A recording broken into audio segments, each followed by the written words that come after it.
비만에 영향을 끼치는 유전자는 FTO, POMC, LDPR, INS-IG2 등의 종류가 있지만 오늘 알아볼 유전자는 대표적인 FTO 유전자에 대해 알아보려고 합니다. FTO 유전자의 변이가 있는 사람들은 일반적으로 평균 체중이 높을 가능성이 있습니다. FTO 유전자 변이가 식욕 조절과 대사 조절에 영향을 미칠 가능성이 있기 때문입니다. 예를 들어 FTO 유전자 변이가 있는 사람들은 더 높은 에너지 섭취량과 적은 운동량을 보입니다. 한 연구에서는 FTO 유전자 변이가 있는 사람들이 평균적으로 3kg에서 4kg 더 무겁다는 결과가 나왔습니다. 다른 연구에서는 FTO 유전자 변이가 있는 아동들이 성장하면서 비만이 되는 위험이 높다는 것도 밝혀졌습니다. FTO 유전자에는 AA, AT, TT 세 가지 유전자 유형이 있습니다. 이 중 AA 유전자 유형은 일반적으로 체중 증가 위험이 더 높은 것으로 알려져 있습니다. AA 유전자 유형을 가진 사람들은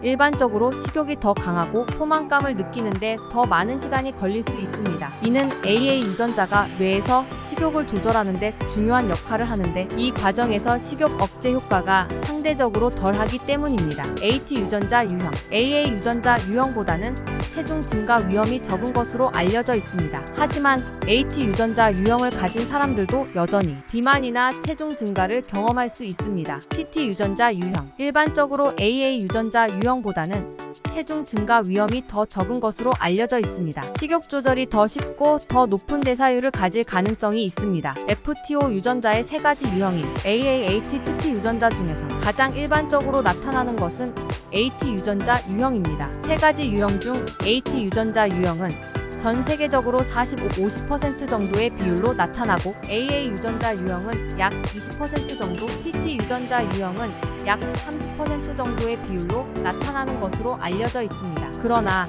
이는 지역적, 인종적 차이가 있을 수 있으며 개인마다 다를 수 있는 확률입니다. FTO 유전자의 AA, AT, TT 유형은 실제로는 유전학적 유전자 분석을 통해 확인할 수 있습니다. 하지만 일반적으로 추측은 하는 방법은 다음과 같습니다. AA 유전자 유형 단 음식이나 고열량 음식에 대한 욕구가 높아질 수 있습니다. TT 유전자 유형 일반적으로 단 음식에 대한 욕구가 낮고 더 높은 대사율을 가질 가능성이 있습니다. 이러한 경향성은 개인의 유전적 특성 중 하나일 뿐이며 개인의 식습관, 운동 습관 등 여러 요소가 결합하여 체중과 건강에 영향을 미치기 때문에 FTO 유전자 변이를 가졌다고 해서 반드시 비만이나 체중 증가를 경험할 것이라는 것은 아닙니다. 따라서 개인의 체중과 건강을 관리하기 위해서는 개인의 상황과 목표에 맞는 식습관과 운동 계획을 수립하는 것이 중요합니다. 구독과 좋아요는 언제나 환영합니다. 감사합니다.